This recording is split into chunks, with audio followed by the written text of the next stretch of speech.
तर नमस्कार, मी आदेश Kawade, green gold seeds company प्रतिनिधी, छत्रपती संभाजीनगर, हेडक्वार्टर राळेगाव. तर आज आपण आलेला आहोत मांडव्या या गावामध्ये. प्रगतशील शेतकरी श्री सागरभाऊ इंगळे यांच्या शेतामध्ये. यांनी यावर्षी आपल्या ग्रीन गोल्ड कंपनीची गोल्ड 100 ही तूर लावलेली आहे. तर जाणून घेऊया आपण त्यांच्यापासून अनुभव. तर नमस्कार भाऊ. नमस्कार. सर्वप्रथम आपला पूर्ण परिचय द्या. माझं नाव सागर राजेंद्र इंगळे, राहणार गुरुदेव नगर, दिग्रस. माझी शेती ही मांडव्या गावामध्ये आहे. बरं भाऊ, आपला मोबाईल नंबर.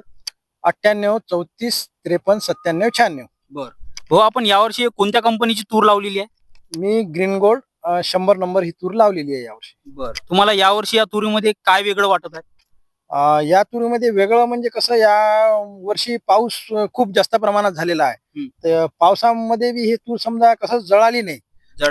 आणि विशेष म्हणजे कसं आहे, आज रोजी समजा 13 डिसेंबर रोजी बाकी तुरी जे आहे तर फुल अवस्थेमध्ये आहे आणि ही पूर्ण परिपक्व होऊन आता समजा 8-15 दिवसांनी काढणीला येते. बरं, म्हणजे आता हे तुमचं म्हणणं असं आहे की तुमची जी तूर आहे पूर्णपणे परिपक्व झालेली आहे. तर आता इथून इनकेस जर धुवारी जर पडली तर नाही, त्याच्यामध्ये नाही. तुम्हाला काही नुकसान होईल का? नाही नाही नाही, काहीच नुकसान होत नाही. आणि याच्या अगोदर धुवारी पडलेली आहे, त्याच्यामध्ये बी याचं नुकसान फार कमी प्रमाणात झालेलं आहे. नुकसान फार कमी प्रमाणात झालेलं आहे. बरं बरं, याच्यात तुम्हाला शेंगाचं म्हणजे जे दाण्याचं जे प्रमाण असते, आपण सोल्याचं प्रमाण म्हणतो, हो. ते तुम्हाला किती दिसत आहे त्याच्यामध्ये? सरासरी 4-5 जास्त मध्ये आहे. 4 आणि 5 दाणे याच्यात तुम्हाला जास्त दिसत आहे. बरोबर.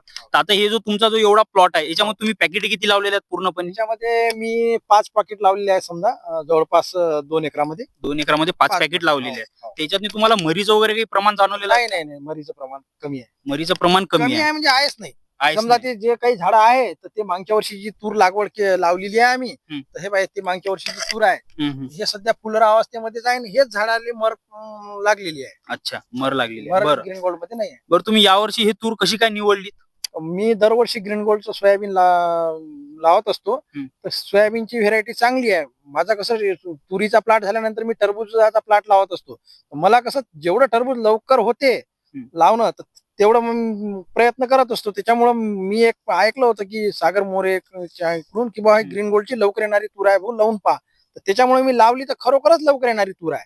बरोबर, लवकर येणारी तूर आहे. खरोखर लवकर येणारी तूर. बरं, यावर्षी तुम्हाला काय अपेक्षित उत्पन्न वाटत आहे याच्यामध्ये? या वर्षी जवळपास, आता मागच्या वर्षी मला 7चं ॲव्हरेज बसला होता दुसऱ्या तुरीमध्ये, तर हे जवळपास 10चं ॲव्हरेज यायला पाहिजे. 10 क्विंटलचा ॲव्हरेज तुम्हाला यावर्षी यायलाच पाहिजे. पाहणी करून गेलेले आहे. 10-12चा इथेच भाऊ म्हणते, कारण की हे तुम्ही पाहा लागले प्रत्येक गुच्छामध्ये शेंगा आहे, हे पाहून घ्या. बघू शकता आपण शेंगा याच्यामध्ये. हो. प्रत्येक याच्यात तुम्हाला 4 आणि 5 दाणे दिसत आहेत. हो, 3 हो. दाणे तर याच्यामध्ये अजिबात दिसत नाहीये. नाही नाही नाही. बरोबर आहे. नाही. बरं, तुम्ही आता जे आपले जिल्ह्यातले जे शेतकरी आहे, हो. तुम्ही त्यांना काय सांगू इच्छिता या तुरीबद्दल?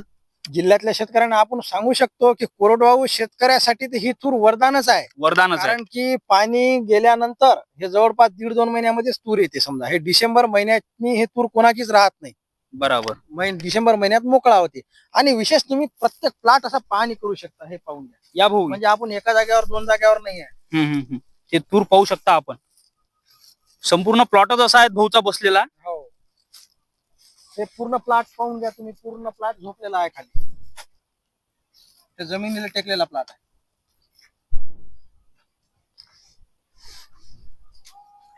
तर तुम्ही शेतकऱ्यांना सांगायला लावू इच्छिता?